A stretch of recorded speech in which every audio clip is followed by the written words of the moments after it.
Good afternoon, and welcome to the Washington Foreign Press Center's virtual briefing on threats faced by exiled journalists. My name is Doris Robinson, and I am the briefing moderator. Before we get started with the briefing, I will go over some ground rules. First, views expressed by briefers not affiliated with the Department of State are their own and do not necessarily reflect those of the U.S. government. Participation in Foreign Press Center programming does not imply endorsement, approval, or recommendation of their views. As a reminder, this briefing is on the record. We will post a transcript of the briefing later on our website at fpc.state.gov. And finally, please keep your microphones muted until called on for the journalist, and please rename your profile with your name and media outlet. With that, I will introduce our briefers. First, Jessica White leads research for Freedom's House new efforts on media and democracy with a focus on Europe.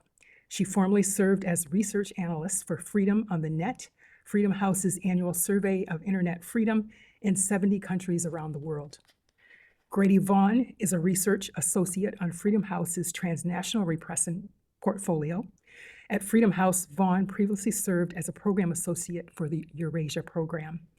So with that, I will turn it over to Jessica for opening remarks. Thank you very much for the introduction, and it's a pleasure to be here and to share some of our most recent research findings. Just to say a tiny bit about Freedom House, as you may know, Freedom House is a nonpartisan organization. We work to expand and defend freedom globally, and so we do this through research, informing the world about threats to freedom, but also mobilizing action from leaders to counter these threats, and also providing assistance to activists on the ground who are at the front lines of defending freedom. Freedom House has been working on the issue specifically of transnational repression for the past 5 years. And we've now produced 4 reports on the issue, both tracking the global scale of the threats, but also examining how democracies can respond to address it. So in this particular presentation, we're excited to share our most recent research findings. I've teamed up with Grady, and we've looked at the transnational threats that are specifically targeting exiled journalists around the world, and how it affects their work. I will also share my screen, and just to say that we just published our findings last week in a report called A Light That Cannot Be Extinguished, so you can find that online. Bear with me.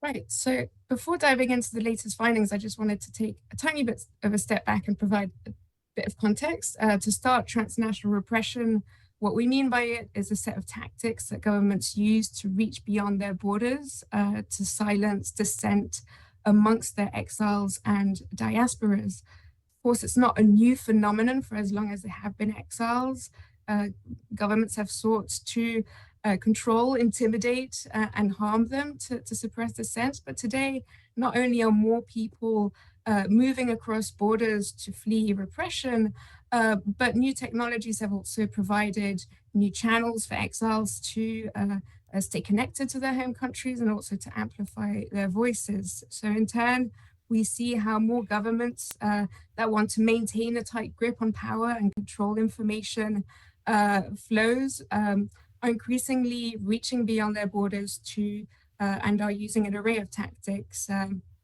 which include both physical tactics, direct attacks such as assassinations, and the prominent case of Khashoggi back in 2018 is a stark reminder of the real danger that journalists can face.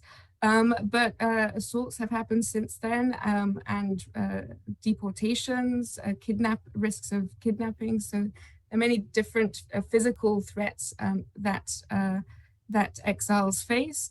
But there are also non-physical and indirect threats that oftentimes don't get reported and fly under the radar, such as digital harassment, surveillance, and also what we call coercion by proxy, which is reprisals against family members back home. So this graphic that you see here shows the various tactics of transnational repression used by governments around the world. It gives you an idea of the scope and scale of the issue. In total, we've tracked at least 38 governments that have perpetrated transnational repression around the world, and that includes the likes of Rwanda, China, Turkey, Russia, Iran, Saudi Arabia, but many more. And one important trend that has emerged from our tracking of these incidents since 2014 is a specific targeting of journalists working and living in exile. Even though different groups may be targeted, those who specifically cover government affairs more critically or expose wrongdoings, cover human rights abuses, and that includes the work of journalists in uncovering abuses and wrongdoings. These people are especially vulnerable to threats, and our global database has tracked at least 112 cases of physical transnational repression since 2014, targeting journalists and perpetrated by 26 governments. This is just the tip of the iceberg of what gets reported, and this is a growing trend and precisely what we wanted to examine with this research. So this transnational targeting of journalists also intersects with another worrying trend, which is the shrinking space for free and independent media around the world, something that Freedom House has been tracking over the last couple of decades. And as you can see on this map, our Freedom in the World report, which comes out every year, shows that at least 66 countries around the world have environments where media freedom is now absent or severely constrained. And in the past few years alone, we've seen intensifying crackdowns on independent media in places from Hong Kong to Russia to Afghanistan, Nicaragua, and Belarus. The list goes on. And this has forced more and more journalists to flee their countries. But simply leaving a country isn't a guarantee always of freedom and safety. And so transnational attacks and threats can follow exile journalists across borders anywhere, even though they're more likely to be targeted in other countries that are less protective of media freedoms and where governments are more likely to cooperate in pursuing critics. These threats also follow exile journalists in what are supposed to be their safe havens and strong democracies in North America, in Europe too. So to better understand the nature and impact of these transnational threats, our research, we interviewed over a dozen exile journalists from places like Cambodia, China, Iran, Pakistan, Russia, and Turkey, where media freedom is constrained. So exile journalists who've settled across Europe and North America and who face a series of threats. We also spoke to representatives of media organizations and civil society that support their work. Roughly half of the journalists that we interviewed for this report had a background in journalism already, and they already faced some form of harassment by authorities while working domestically. One of the examples is Kia Baloch, who's a freelance journalist from Pakistan, who relocated recently to Norway after he was threatened by security services and placed on an anti-terrorism watch list. But others became journalists in part because of the repression that they and their families faced at home. We heard several times journalists saying that transnational repression made me a journalist. In the case of Nuriman Abdurrashid, for example, she joined Radio Free Asia's Uyghur service in the hope that she could find more information about her family members who were targeted by Chinese authorities. But in both cases, when working from their new countries, many have continued to face targeted threats, whether that's ongoing legal persecution, death threats, harassment on social media, smear campaigns, and ongoing targeting of family members.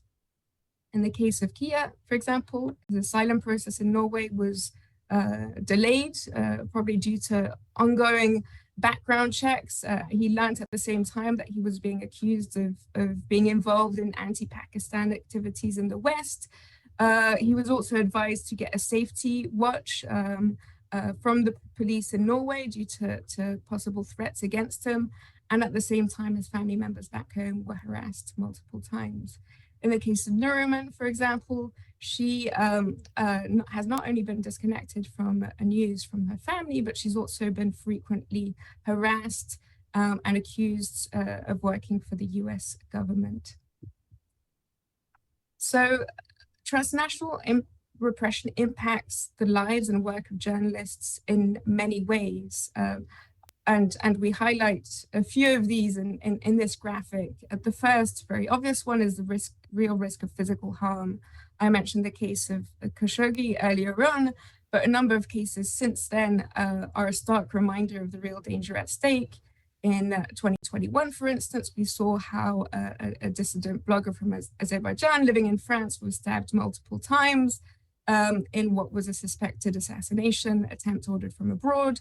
We also saw how Belarusian authorities brazenly diverted a commercial plane and forced it to land to arrest a journalist. And more recently, we've seen reports of Russian journalists falling ill with symptoms of poisoning in Europe. So the threats are very real.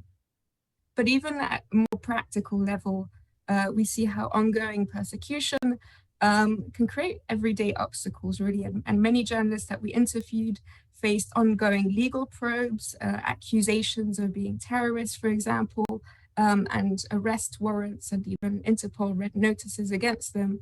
And they explained how this impacted their work in that they were unable to travel to countries to do their reporting for fear of being monitored, detained and deported back home. So it can constrain their movements to certain countries.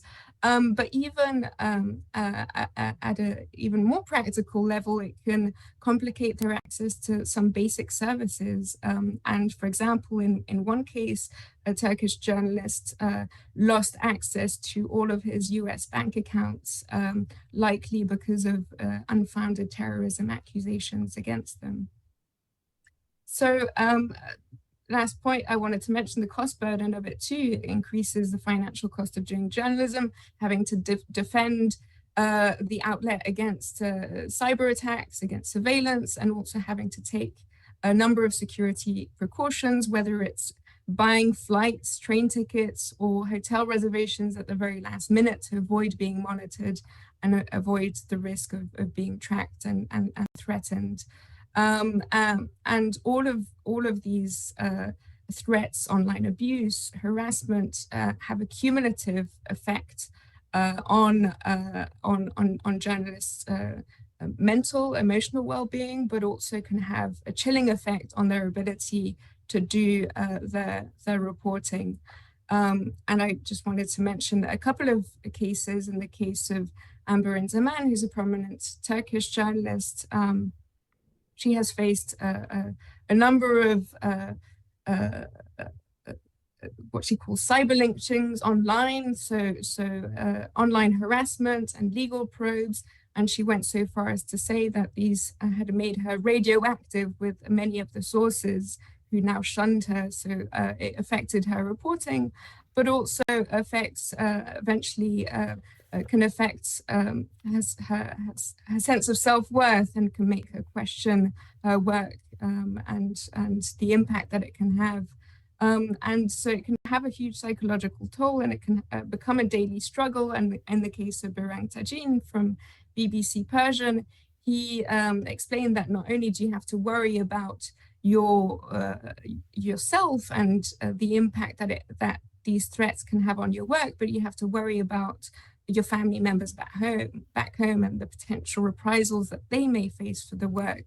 And that's especially the case with Iranian journalists, but other journalists in other countries where family members risk losing their jobs, risk receiving threats, threatening phone calls, or risk getting visits from local authorities, or even risk detention because of the work that their relatives are doing as journalists.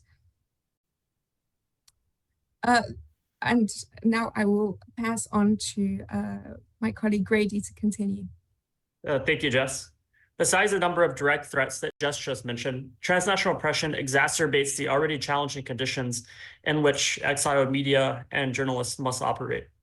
First off, when trying to resettle in a safe third country, exiled journalists often face long and arduous immigration and asylum processes.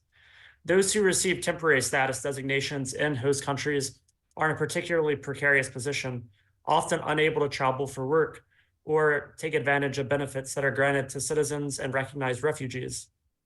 Furthermore, criminal accusations made by the exiled journalists' origin countries against them further complicates this process by forcing the exiled journalist to prove that he or she is not a security threat to the host state.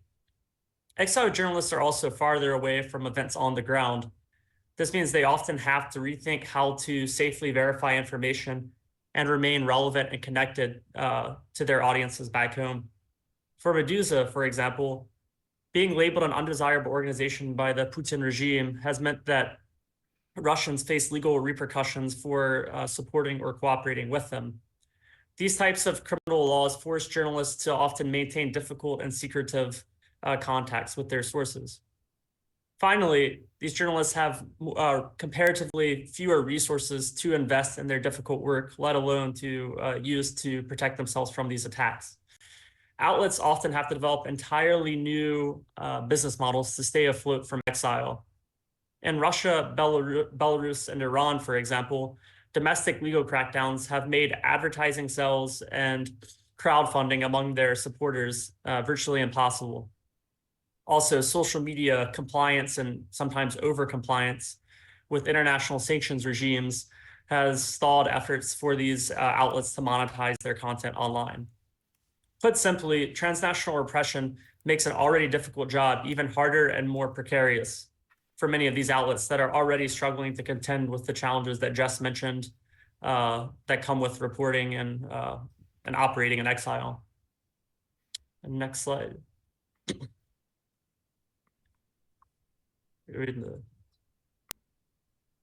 Thanks. So we found that journalists have adapted their strategies to mitigate some of the threats they face from transnational oppression. And those whom we interviewed mentioned several sources of support that they've relied on to protect themselves. For instance, many mentioned digital hygiene practices, such as using encrypted messaging apps and obviously updating passwords and other software that they use on a regular basis. Other self-help strategies that they've taken include specifically taking certain precautions when traveling and not sharing personal details such as location, address, and other revealing details that may make it easier for someone to find them. However, the problem with these types of self-measures is that they place the burden on the targeted individual to protect himself or herself, which is inherently unfair when we consider the strength of the repressive apparatuses of their origin countries. In terms of support from the host countries themselves, law enforcement can offer some security. For example, we've seen that the UK and Norway have given those facing direct physical harm these safety alarm watches or panic buttons, which Jess mentioned in the case of Kia Baluch. Journalists have also appealed to diplomats in the host countries to either highlight transnational oppression in bilateral meetings with diplomats from the origin state, or to advocate on behalf of the exiled journalists' family members back home who may be targeted. The problem, though, is that in many cases, these appeals lack follow-up and public interventions remain rather rare. This is a particular source of frustration among the Uyghur journalists seeking information and support when it comes to their family members back home in China who have been either interned or live under significant pressure. Finally, journalists may also receive support from media organizations and their own organizations. For example, BBC Persian in the past has preemptively warned its staff of threats they may face and taken other measures to attempt to increase their safety. These other support groups, such as the Committee to Protect Journalists and Reporters Without Borders, do regular advocacy and post alerts on their websites with respect to cases of potential transnational oppression. And these are all good, as they do raise awareness of the threat. Altogether, though, I would say that we find that this support for these vulnerable journalists is often ad hoc, and there are many gaps in terms of developing a coordinated approach to mitigating the threat of transnational oppression. So finally, I'll finish with a few words on recommendations. Transnational oppression is a complex policy problem that spans both domestic and foreign policy, as well as security and migration policy. Our broader recommendations to address transnational oppression go into much more detail, and they can be found on our website if you're interested in learning more. Today, I'll simply highlight a few key priorities that we believe democratic governments, tech companies, and civil society should pay attention to if they want to really support these journalists in exile that are targeted by transnational oppression. First, it's imperative that these actors recognize the threat of transnational oppression and help raise awareness of it. This all starts, in our opinion, with governments specifically speaking publicly about the issue and stressing the importance of exiled media when it comes to fostering democratic values and around the world and exposing truths about events and developments in countries that are often closed. We also think that these governments should come together, these like-minded governments should come together to develop multilateral strategies to tackle the issue. Other actors like social media companies and tech companies also have a role to play in terms of documenting the digital transnational repression tactics like doxing, harassment, and spyware, and identifying the governments that perpetrate these abuses online, as long as this doesn't put journalists at further risk of transnational oppression. Second, protections for journalists that are in exile must be reviewed and bolstered. This is particularly relevant for host governments when it comes to strengthening their resettlement programs to help journalists gain protection from transnational oppression, both inside and outside of the asylum process. Host governments should recognize that exile for a lot of these journalists and others is not a temporary phenomenon, but it's rather an indefinite state of being. So this means that integration attempts should recognize that many journalists may not, sorry for the outside noise, many journalists may not be in a country for a small period of time, but they may be in the host country for an indefinite period of time, as I mentioned. Thirdly, governments should raise the cost and deliver accountability for acts of transnational oppression. This includes international pressure and taking advantage of such tools as the Magnitsky Act and Khashoggi ban to issue visa bans and asset freezes for the perpetrators of transnational oppression. We'd also like to see more screening of potential diplomats from prominent abusers and perpetrators of transnational oppression. Oftentimes, embassies and consulates are sources of this sort of deleterious activity on foreign soil. Finally, we should see more support, whether it be financial, legal, or psychological, to increase the resiliency of these exiled journalists and media outlets. We think that a particularly fruitful approach would be to pursue programmatic initiatives that seek to build solidarity and connections between journalists from different parts, between exiled journalists from different parts of the world. This would allow them to both share their own best practices that they've learned and impart wisdom when it comes to safety and crowdfunding and other challenges that we've kind of outlined in this presentation. So with that, I'll stop, and we thank you again for your time, and we invite any questions or comments you may have. Great. Thank you both for those remarks. We will go straight away to questions. Let's start with Ralph Gore, Free Eurasia Media. Thank you so much for this opportunity. I appreciate speakers. Ralph Gore from Free Eurasia Media. I have actually 3 different questions. First of all, could you please elaborate on recommendation provided, if not in this report, but by Freedom House, for U.S. government, specifically USCIS, to enhance efforts in supporting foreign journalists in exile in the United States. Could you provide examples of specific asylum cases where exiled journalists are protected by U.S. government, specifically USCIS, with support of Freedom House? How can USCIS collaborate more effectively with you to address challenges of persecuted journalists? My second question, Grady Vaughan, with your background in Eurasia programs, how do authoritarian governments in Central Asia contribute to challenges faced by exile journalists? And what role does the transnational repression play in this context?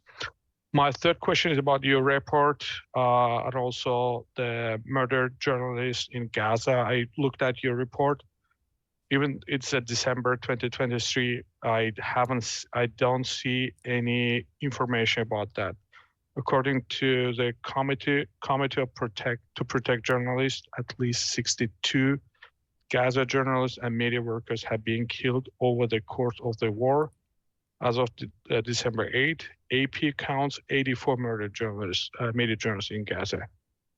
Can you please tell me what is the reason that information is ignored? Thank you very much, Ralph, for these questions. And on your first question about the U.S. Government and what it has done, I think the U.S. government has taken under the Biden administration a whole of government approach to transnational repression. So there is a growing awareness of the threats within government, but we do have specific recommendations on how they can bolster protections and continue to raise awareness around these threats. One of them is, the State Department includes sections on transnational repression in its annual country reports on human rights practices. One of those recommendations would be to bolster those reports and continue to raise awareness about that, make sure that it continues in the longer term. Another key aspect on the legislative front is to codify in law a definition of transnational repression and ensure that there are clear policies to address these threats. And we continue to, we mentioned the immigration processes and how hard it can be and how lengthy it can be to claim asylum, and that's a particular challenge amongst Uyghur communities in the US, for example. So we do call for democracies, including the US, to review resettlement programs, immigration programs, to ensure that especially journalists can get legal status, and there are clear pathways to get legal status, and that these processes are not adversely affected by transnational threats. So, for example, a government launching criminal accusations, that there is awareness within the asylum process, and that these are not taken into account when determining a specific case.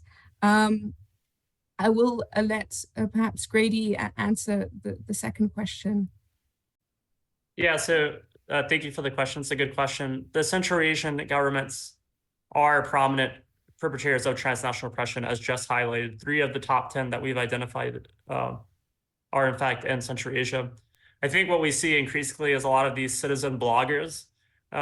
It's a popular term, I guess, being used in Uzbekistan and Tajikistan. Sorry for the outside noise. They're coming under, they're under particular threat in places like Russia. A lot of, for example, Pamiri journalists in 2022 were threatened and sometimes detained in Russia, sometimes deported back. Some Turkmen media citizen bloggers in Turkey in the last several years have been targeted.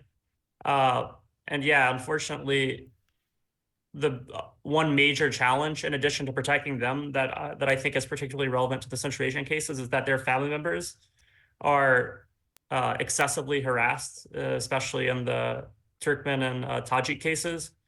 That challenge is one that we struggle with because it's happening within the origin country itself. But again, as Jess said, and as I mentioned, advocating on behalf of these family members and raising their profiles and the challenges that they face is important. And when possible, providing them with their own pathways to seek citizenship if they want in a host country is also a welcome approach in certain cases. So I do think you're right in terms of these Central Asian governments they're not only targeting journalists, they're targeting political activists and former insiders using trumped up charges of terrorism and extremism and other often trumped up charges, as I said. So it's a problem we are observing. Great, thank you. Let's take our And next question. Sorry, just to pick up the last question that you asked Sure. about Gaza and the killing of journalists there. Incredibly worrying, and you're right to raise this point. The reason why it's not included in this specific report is because we focus specifically on the threats that are wielded by governments across borders against their citizens. So it's a particular type of transnational repression that we're recording in this report with a clear definition.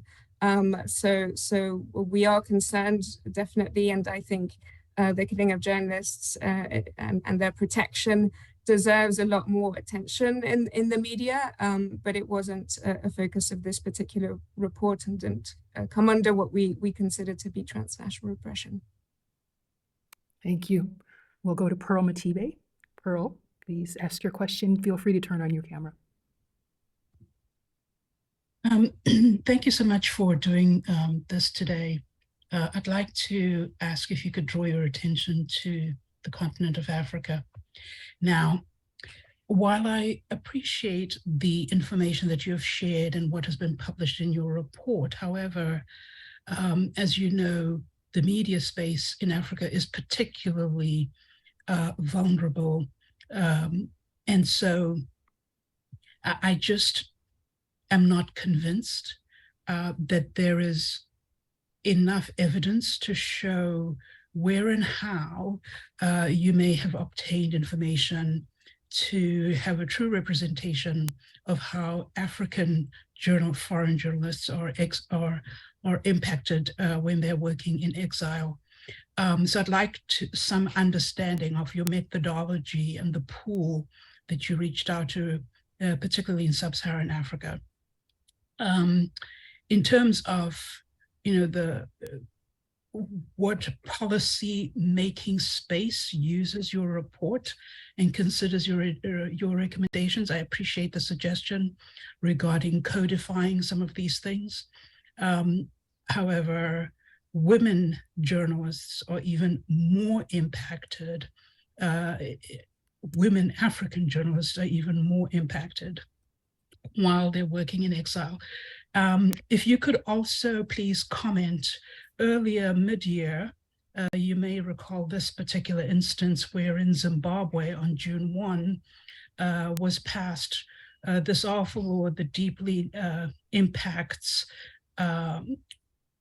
could have deep impacts on journalism, the Criminal Law Code Amendment Bill, which is also known as the Patriot Bill, which basically criminalizes work and, had this notion that a Zimbabwean could end up having their citizenship revoked, for example. And then, of course, online, the cyberbullying on women journalists working in exile from sub-Saharan Africa, and I'm talking about indigenous African women journalists. Social media platforms like X and Facebook and all of these, when you report these cyberbullying, I can tell you that, yes, while Grady, you've talked about, documenting what's been happening in the cyberbullying space, I have tracked bullying for myself, for example, where X has not replied or responded for 6, 7, 8, 9 months after the incident. And so I think if you could address some of these issues, I'd be grateful. I mean, nonprofit organizations like CPJ are really overwhelmed to even tackle the African issue. Yes, I understand that these are global problems, but somehow Africa seems to be sidelined, and I don't see a balanced research on this work. I guess I can briefly address the last point. You're exactly right. I mean, in other reports, we've talked about the need for these companies to both do more to help journalists in terms of filtering and reporting harassing content and other dangerous actions that we think that the origin governments are using. I think another issue that we're facing, you mentioned Indigenous women and gendered abuse. We would also like to see these tech companies hire more people with language knowledge from countries that may not be as represented in the rooms when they're looking at content, when regulating content and supporting users who are threatened. The more languages that can be represented, this isn't a panacea by any means, but it will allow for there to be greater awareness of the actual scope of the issue, I think. So I think those are a couple of things that they can do in that regard. Maybe Jess wants to address the who we spoke with and methodology. Yes, I just wanted to mention, I mean, earlier on in my presentation, I mentioned that overall 26 governments, so we track a database of incidents mainly focused on physical cases of transnational repression, which include unlawful deportations, kidnappings, assaults, assassinations, which are easier to verify, but of course it's only the tip of the iceberg of transnational threats overall. But amongst the 26 governments that we've tracked that have targeted journalists, those do include some countries in sub-Saharan Africa, including Nigeria, Rwanda, and Ethiopia. We chose a small sample of those 26 countries to focus on in our interviews. We couldn't cover the 26 in this research report, but I invite you to look at our database too, and look at some of the country cases that we highlight more broadly in terms of transnational repression. But you're right to point that the continent itself deserves more attention, and we will continue to strive to highlight some of these cases too. Oftentimes, one of the challenges is that many cases don't get reported in the media. So we depend a lot of times on open sources to identify cases and to be able to verify cases. So this might be one of the challenges from the region itself, is that perhaps that there is less coverage and less reporting being done on some of the cases of transnational repression. A quick point of clarification also, just to add to what Jess said.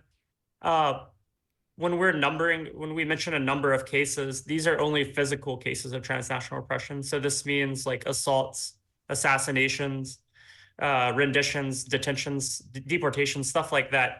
So you mentioned the issue of cyberbullying and these more quote unquote everyday threats, as we call them.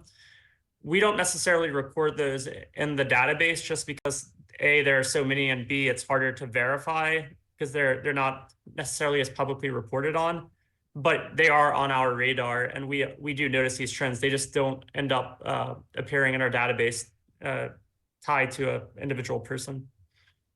Thank you. Let's go to Jahanzib Ali, ARY News, Pakistan.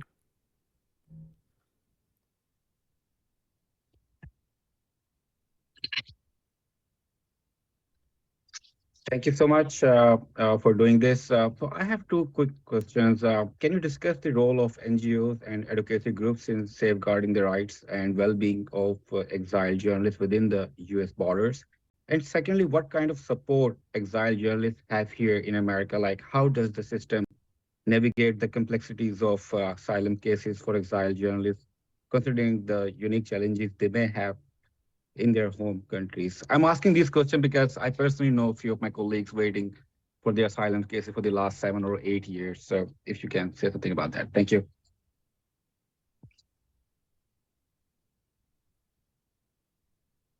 Sorry, I'm not sure I caught the first question. Would you mind repeating it? Sorry. So can you discuss the role of NGOs, non-governmental organizations, and advocacy groups in safeguarding the rights and well-being of exiled journalists? Right. Yes, absolutely. And I think, I mean, Grady pointed to some of in our presentation to some of the key aspects that both media organizations themselves, but also media support organizations, advocacy organizations can do to support exiles media in connecting them to the right types of resources, but also to security expertise. And for example, digital training is one of the key aspects that is highlighted as being helpful in terms of providing best practices in terms of maintaining security online. Media advocacy organizations also play a huge role in covering some of these cases and advocating, especially for example, for cases where journalists have their family members targeted at home. So raising awareness, organizations like CPJ, Reporters Without Borders can really raise the alarm about these cases. And then other interesting civil society initiatives include the likes of JX Fund, that serve as a bit of a clearinghouse for allocating resources to recent exiles who often are in more precarious situations when they flee their countries, and making sure that they receive grants and funding to support their work when they reach their new countries of support, especially those fleeing currently Russia and Afghanistan and different countries who face increasing crackdowns. Grady, I don't know if I want to pass to you for the second round. Yeah, I think your second question's also it identifies a very challenging issue that we've seen in our research, that is the migration system as a whole. Journalists don't necessarily face any, they don't receive any additional support per se, like in their asylum processes, as opposed to other groups of people. But I do think that one of the recommendations that we've identified is possibly extending humanitarian visas or or creating other pathways for journalists who cover certain sensitive topics to relocate to the US to consider to be able to continue their work. In terms of the asylum process, there's no overnight fixes to the whole issue. This affects a lot of different asylum seekers. I don't think it's particular to journalists in any way, unfortunately. Thank you. I will take our last question that was submitted by a journalist, Mohammed Yaqubi with Afghanistan International. Ask, how can NGOs support freedom of speech for journalists in Afghanistan under the Taliban rule?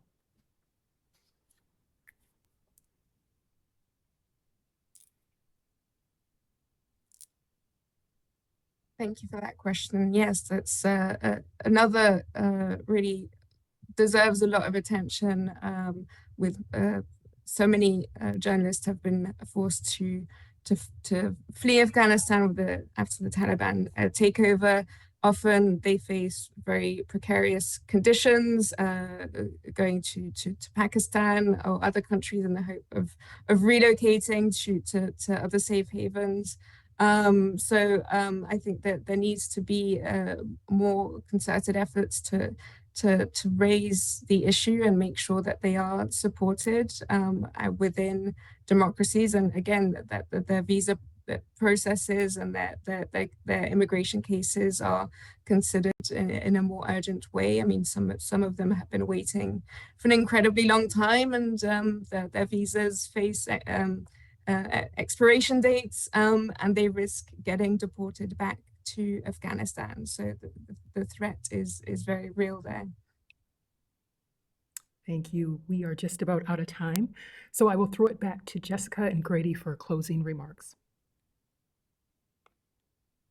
Well, thank you very much, everyone, for your time and for all your insightful questions. I think, transnational repression is really one of the latest challenges for the increasing number of exiled journalists who are now forced to flee domestic crackdowns. So unfortunately, this is a growing threat that we see around the world, but we do urge overall for democracies not to stand by while this is taking place. There is a real urgency to address issues from immigration systems to making sure that protections are bolstered, making sure that exiled outlets can continue to sustain themselves from abroad, because they do continue to cover incredibly important stories from within some of the most authoritarian, sometimes the most closed societies in the world. And the risk is that as a result, a lot of the world will be closed off to us if some of these stories don't get told, and human rights abuses and other wrongdoings don't get covered by the journalists who are able to do that on the ground. And thankfully, there are more tools to do this from abroad. Technology can provide ways to stay connected and to do this work. And even though it is difficult, there are ways to do this, but they need protection and they need support, and the technological tools to make sure that they continue to do their work. But thank you very much for your time today. Thank you. Thank you. I would like to thank our briefers today, Jessica White and Grady Vaughn with Freedom House. And I would like to thank all of the journalists who participated today. This concludes today's briefing. Thank you.